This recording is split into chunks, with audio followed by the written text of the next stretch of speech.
Hi everyone, this is Joy, and I'm super excited to share the beautiful Merry Blooms kit with you today. I'm also going to be sharing some tips and tricks on how to mass produce some of these cards and also how to step up the design on these cards. Now, of course, you get the great mesh bag, and it's going to have all of your goodies for the card kit inside. And what comes inside are 6 of these great little stickers that are going to go on your envelopes. You're going to get 6 different colored envelopes for your cards. You are going to have a die cut for the poinsettias. You get 3 different sizes, a small, medium, and large. Then you have the Merry Blooms red rubber stamp set. This is going to have the coordinating clear stamp set here and the stencil after. So this clear stamp set is going to add details to the flowers. And here is the stencil that's going to fit in between all of the leaves that are on that stamp. You also are going to have these great sentiments. This stamp set has wonderful sentiments, and those 3 larger ones are going to have coordinating dies with them, which is really fantastic. Here are those dies. There's also another cute little sentiment stamp set in there, just a little one sentiment, and then you've got the gold drip drops. Also, I am going to be using the 3D foam strips. I've got my VersaMark ink here. Then I've got sweet basil, Peapod, honey, mulled wine, and strawberry milkshake and cherry pop ink.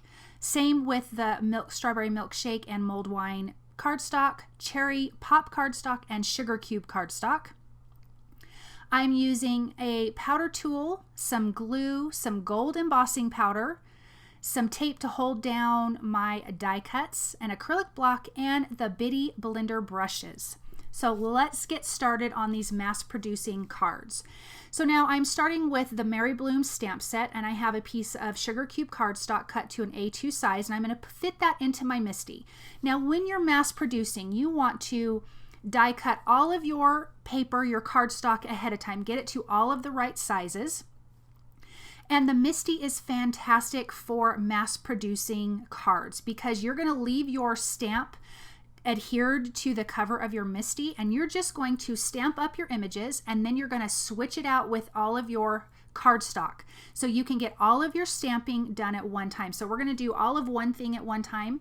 I'm only going to show you one card here, but these are the tips for mass producing.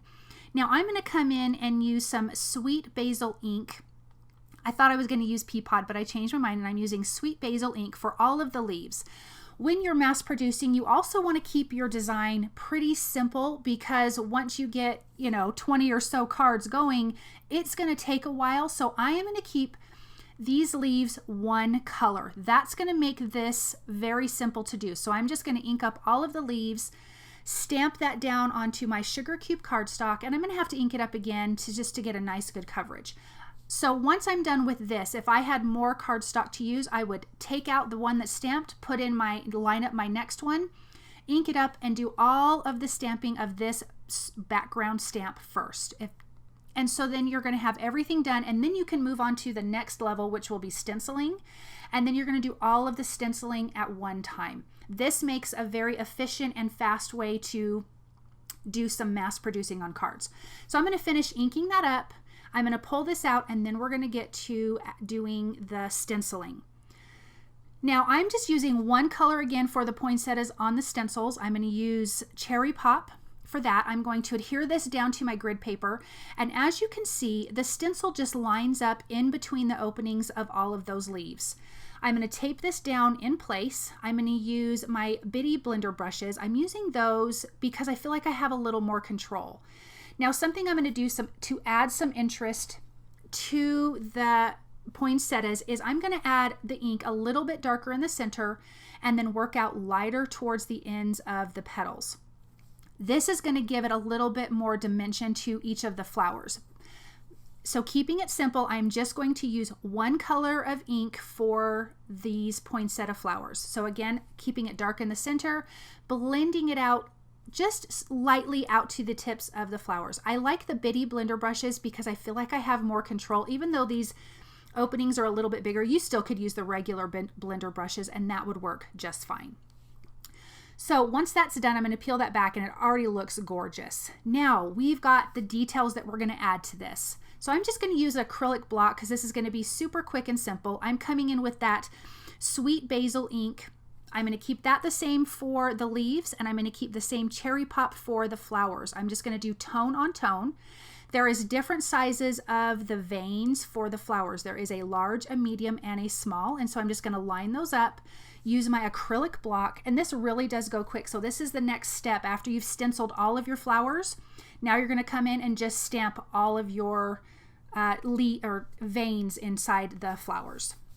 Now here's the veins for the leaves. There is a large, medium, and small as well, and it's just for the solid leaves, and so I'm using that same sweet basil ink, and I'm just going to stamp all of that and get all of the details. And I think that's what's fantastic about the stamp and stencil combo. I think that is just wonderful.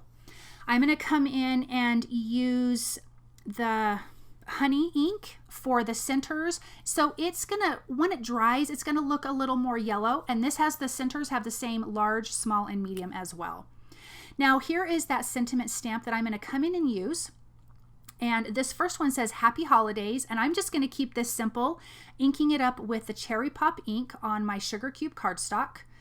I'm just gonna rub my hand on the stamp so that way it will really take the ink well, and I'm gonna stamp that, ink it up and stamp it a couple times to get a good solid image.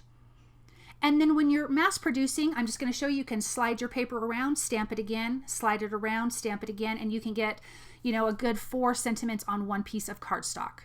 Now I'm gonna use the coordinating die to cut this out, and I love coordinating dies for sentiment, so I think this is fantastic, and this is gonna kind of be the center of your card. So I added some 3D foam squares behind my sentiment, and I'm going to center that in the middle. And then I'm going to come in and trim this down. It's going to be about 1/4 of an inch all the way around. I'm just trimming off 1/8 off of each side because I'm going to adhere this to a cherry pop card base, and then I'm going to finish this card off with a few of the gold drip drops that come in. And now you can see how easy and simple this card is, but it is gorgeous. Look at that. This is a great way to make mass producing cards. Now this next one, we are going to step up the design on this. So I still have my white cardstock, I've got my stamp, but what I'm doing is using 2 colors of green ink. I'm using the sweet basil on these solid leaves here, and I'm going to stamp that, ink that up and stamp that first. And then I'm going to use Peapod ink for the rest of the leaves.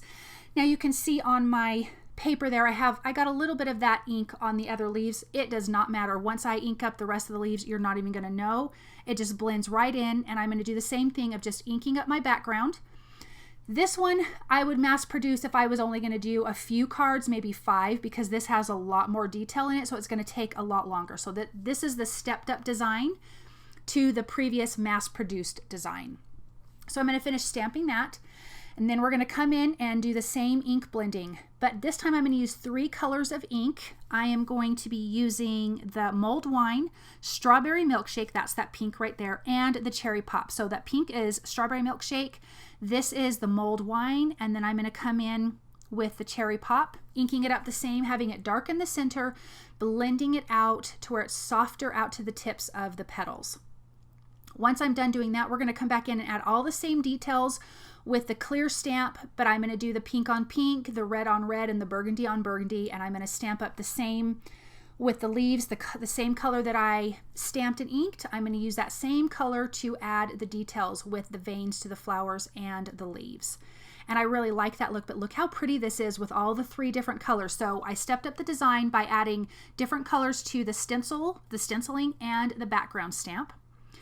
And then I'm going to stamp up the design with the die cut. So I die cut this from Mulled Wine and the Strawberry Milkshake cardstock. And I'm going to come in and stamp the same details on these poinsettias, and I'm going to actually stack these on top of each other.